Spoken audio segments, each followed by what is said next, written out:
नमस्कार साथियों, बुद्धा स्टोरी में आपका स्वागत है।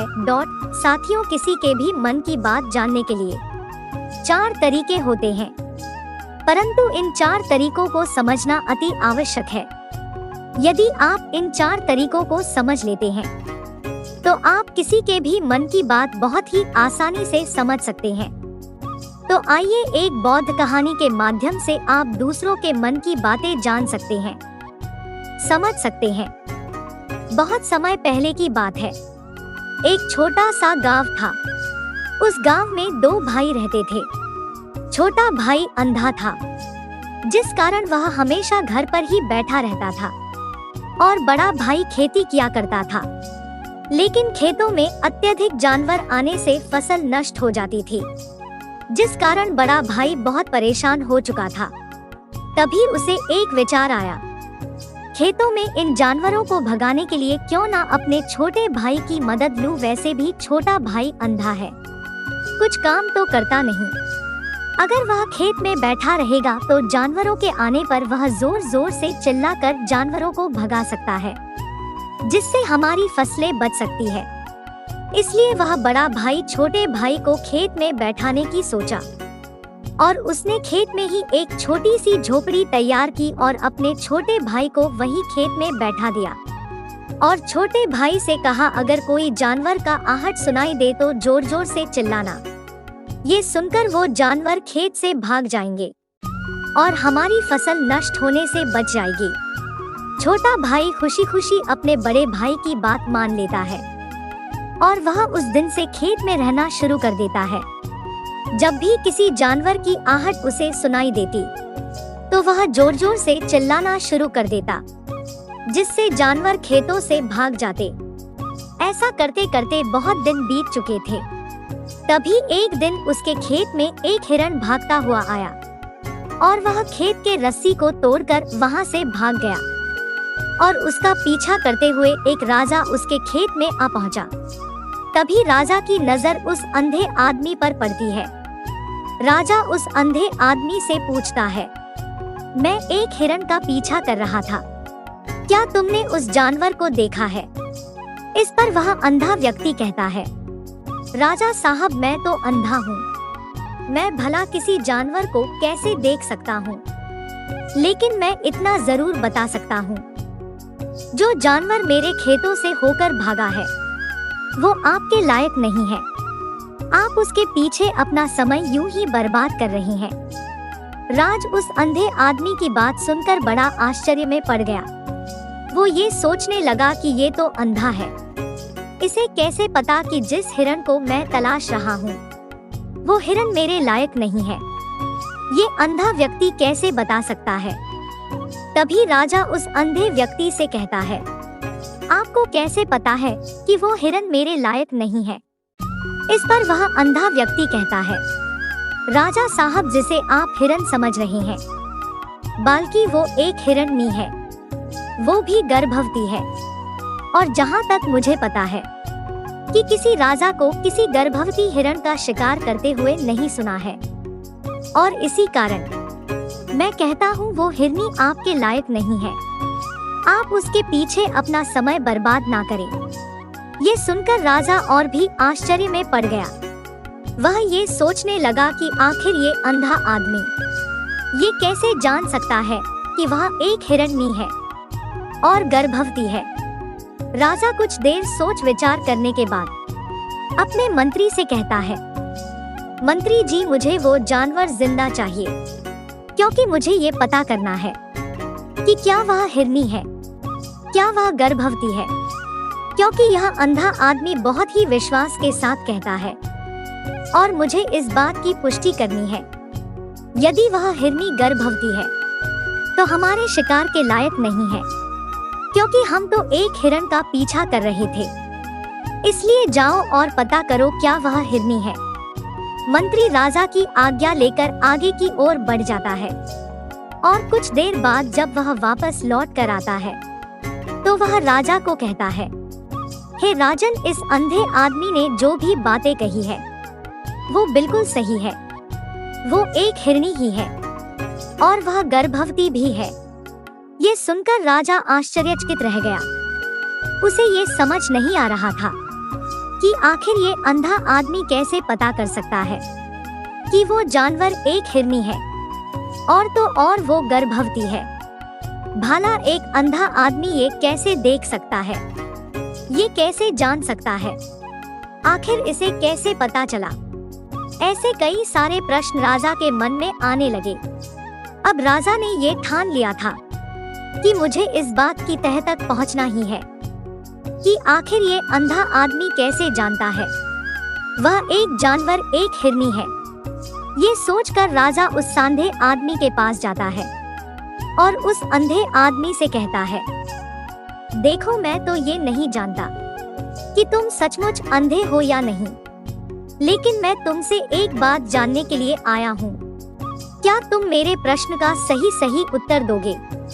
इस पर वह अंधा व्यक्ति कहता है, राजा साहब आप जो कुछ भी मुझसे पूछना चाहते हैं वो मुझसे पूछ सकते हैं, मैं आपको बिल्कुल सही उत्तर दूंगा।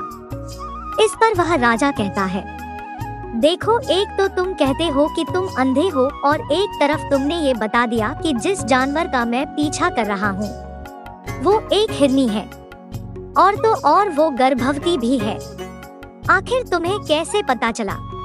तुम्हारे खेत में तो और भी जानवर आते होंगे, फिर तुमने ये कैसे अंदाजा लगाया?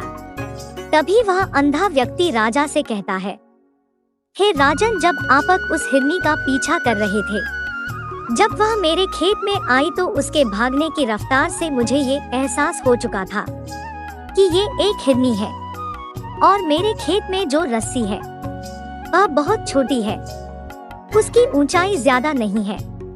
यदि कोई हिरन होता तो उस रस्सी को बड़ी ही आसानी से कूद जाता लेकिन वह हिरनी इस रस्सी को तोड़ पर भागी है।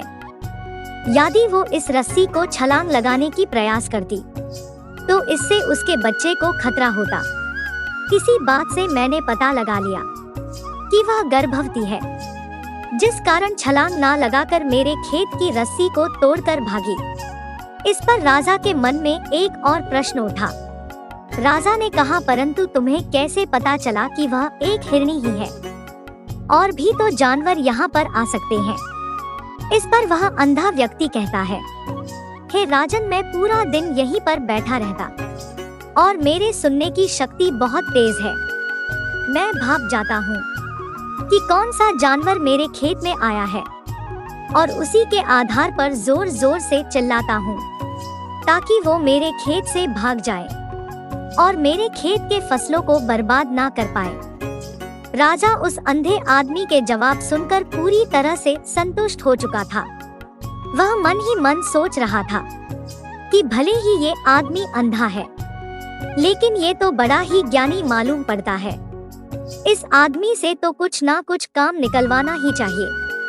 ये विचार लिए हुए राजा वहाँ से वापस अपने महल की ओर लौट जाता है। कुछ दिन बाद वह राजा अपने सेनापति को आदेश देता है कि जाओ और उस अंधे व्यक्ति को वापस महल लेकर आओ। सेनापति तुरंत ही उस अंधे आदमी के पास पहुंचता है। उस अंधे आदमी को राजमहल चलने को कहता है। वह अंधा व्यक्ति बड़ा ही चालाक था। वह समझ गया था कि राजा मुझसे कुछ ना कुछ जरूर काम देने वाले हैं और वह काम मुझे मुसीबत में डाल सकता है। लेकिन फिर भी उसने सेनापति की बात मान ली। सेनापति के साथ राजमहल पहुंच गया। राजमहल पहुंचते ही राजा उस अंधे व्यक्ति से कहता है, आप तो बड़े ही ज्ञानी हैं। आपको किसी भी बात का पता बड़े ही आसानी से चल जाता है। आज मैंने आपको इसलिए बुलवाया है क्योंकि मैं आपसे ये जानना चाहता हूँ कि मेरी पत्नी पतिव्रता है या नहीं। इस पर वह अंधा व्यक्ति कहता है, हे राजन, ये कैसा प्रश्न है? राजा कहता है, मैंने आपसे उचित प्रश्न किया है, मुझे इस प्रश्न का उत्तर दीजिए। इस पर वह अंधा आदमी कहता है, राजा साहब, ये सारी बातें जाने दीजिए। आपकी शादी को कितने साल बीत चुके हैं और अब आप ये बात क्यों जानना चाहते हैं? आपके मन में ऐसे प्रश्न क्यों उठ रहे हैं? इस पर राजा जिद करते हुए कहता है, देखिए, आपको मुझे इस प्रश्न का उत्तर तो देना ही होगा। यदि आप मुझे इस प्रश्न का उत्तर नहीं देंगे तो मैं आपको फांसी पर लटका दूंगा।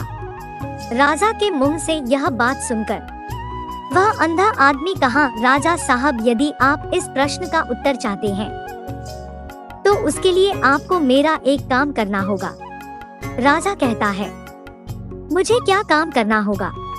इस पर वह अंधा व्यक्ति कहता है, इसके लिए आपको अपनी पत्नी कोडोट मेरे साथ एक कमरे में अकेले छोड़ना होगा।